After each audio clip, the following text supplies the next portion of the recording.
Joseph se leva dans la nuit, il prit l'enfant et sa mère. C'est par ces quelques mots que saint Luc nous relate le départ de la Sainte Famille, certes pour fuir, mais nous pourrions aussi les considérer comme ces pèlerins d'espérance. Ils sont partis dans la nuit et pourtant, suivant l'invitation de l'ange, ils vont cheminer dans l'espérance pure, si j'ose dire, puisque rien ne leur permettait raisonnablement de savoir ce qu'allait être l'avenir. Chers frères et sœurs, j'aimerais avec vous contempler cette église familiale, cette micro-église, Joseph, Marie et Jésus, pour considérer comment ils ont été pèlerins d'espérance comme notre église, et peut-être de reparcourir quelques événements de notre année jubilaire, non pas pour en faire un compte-rendu, mais pour peut-être découvrir à travers ces événements comment l'Église se renouvelle sans cesse, comment cette année, au cours de l'année jubilaire, nous avons eu plusieurs grâces à travers 3 pèlerinages. 3 pèlerinages jubilaires, fondamentalement ici en Mayenne, celui de Pontmain.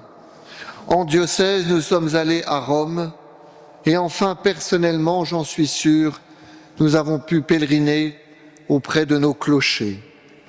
3 pèlerinages à Pontmain, à Rome et dans nos clochers. À Pontmain. Vous le savez, Pontmain est un signe qui nous a été donné. La Vierge Marie apparut ici, dans notre diocèse, tout juste érigé, avec un message simple qui a pu nous renouveler en cette année jubilaire. Priez. Mais priez, mes enfants, Dieu vous exaucera en peu de temps, mon fils se laisse toucher.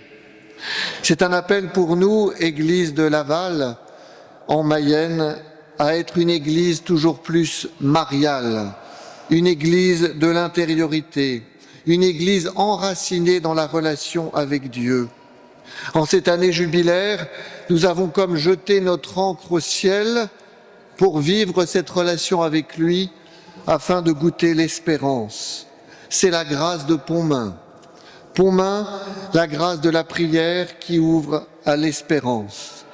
Nous le savons, cette grâce, nous avons pu la retrouver, la raviver en cette année, mais déjà, lors du dernier synode diocésain, Monseigneur Scherer nous rappelait et nous invitait à vivre la transformation missionnaire de l'Église dans la prière personnelle et communautaire.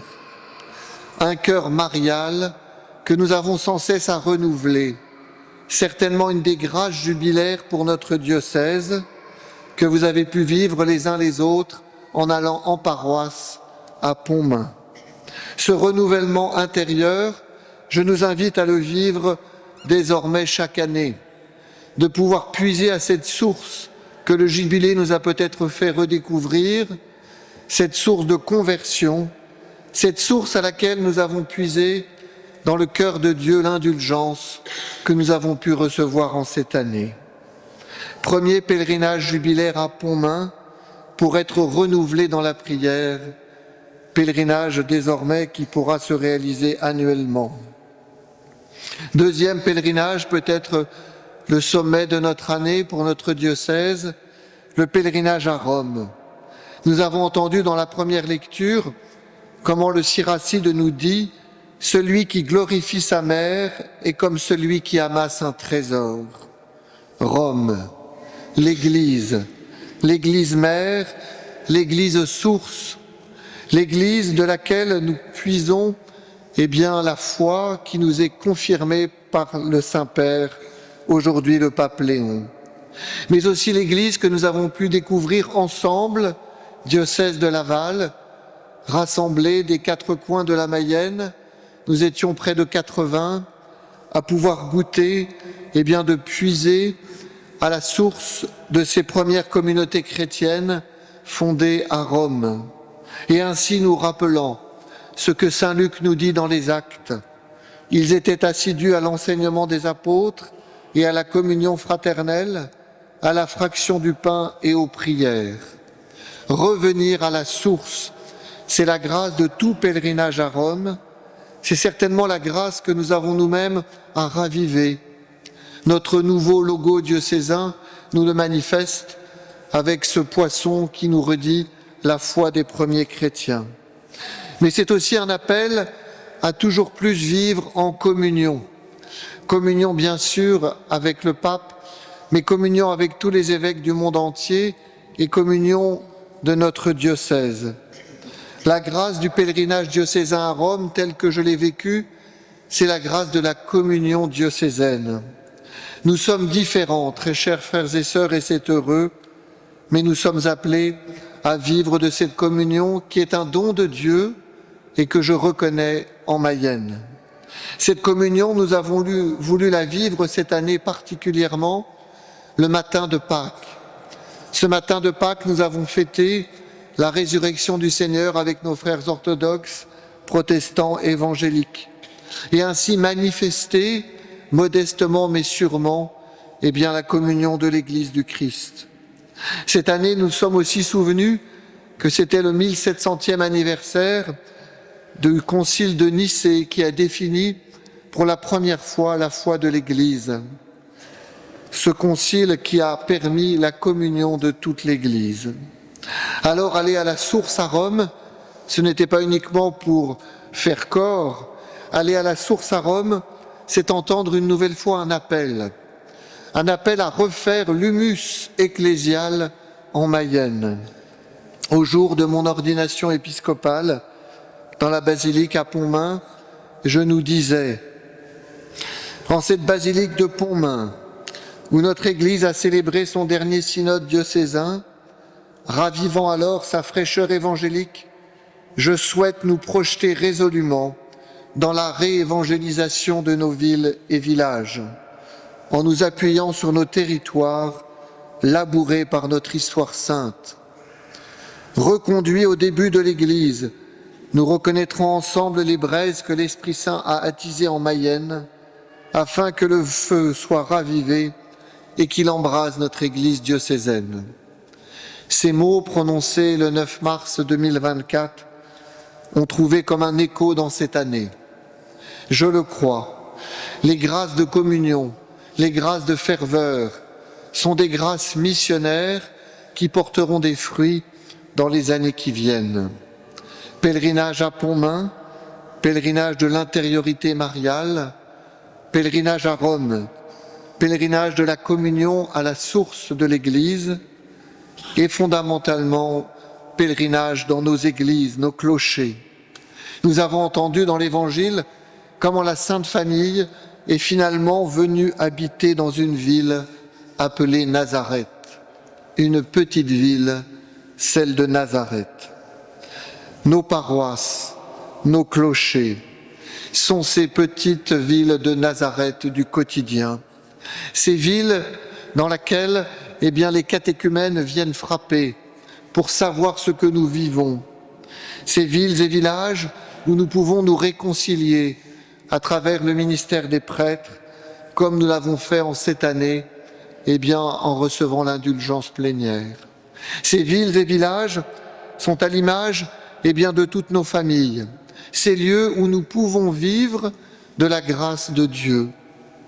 Il y a quelques jours, j'étais à la maison d'arrêt de Laval pour aussi offrir à nos frères détenus cette grâce, ce quotidien d'être avec Jésus.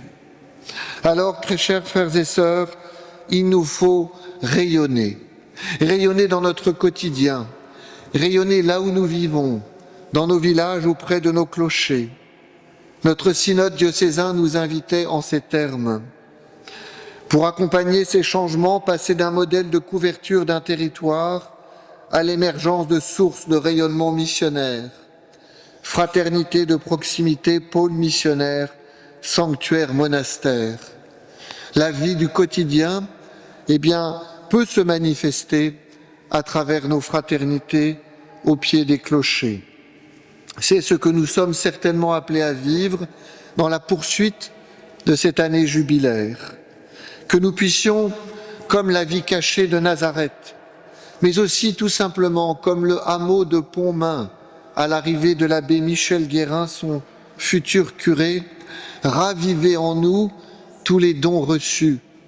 Ne pas nous appesantir sur nos limites, sur nos fragilités, elles sont là. Mais à la suite de cette année jubilaire, eh bien, manifestez à tous la ferveur, la fraternité qui nous unit au quotidien et au plus près de nos frères et sœurs. Alors, très chers frères et sœurs, suite à cette année jubilaire, renouvelons notre cœur. Ayons un cœur qui soit de plus en plus marial, intérieur. Ayons un cœur qui veille à la communion et à la fraternité. Que ce cœur qui a battu pendant cette année jubilaire, eh bien, puisse continuer à le faire durant toutes ces années. Amen. Ensemble, dans la communion de toute l'Église, unis au Saint-Père, nous redisons notre foi.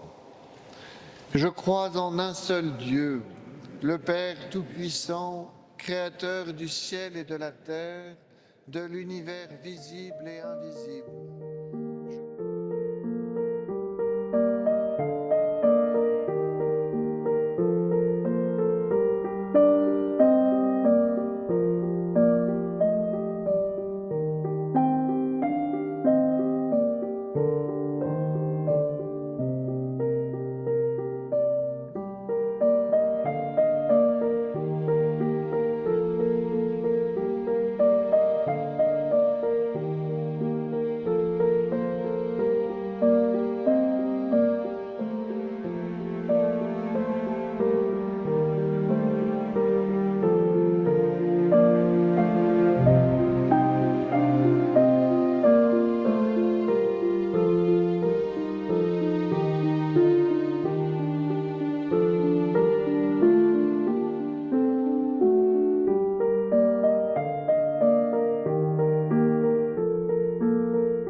Et que la bénédiction de Dieu Tout-Puissant, le Père,